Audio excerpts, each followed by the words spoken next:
लावे के पापा जी आके मंगल बरसाई लावे के पापा जी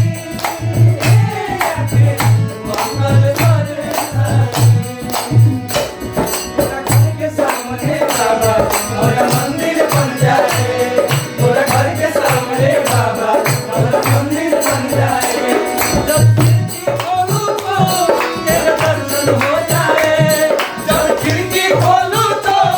तेरा दर्शन हो जाए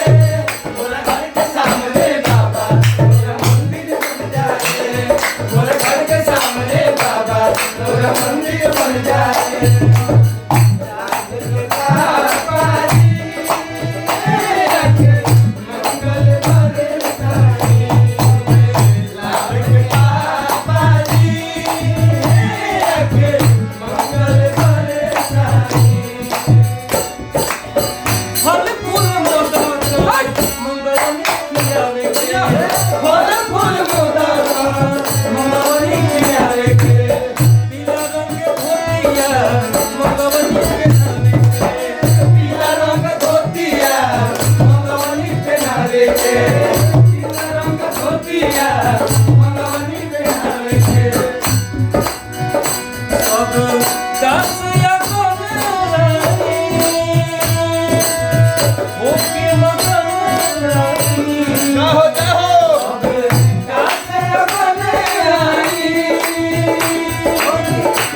के मगन आई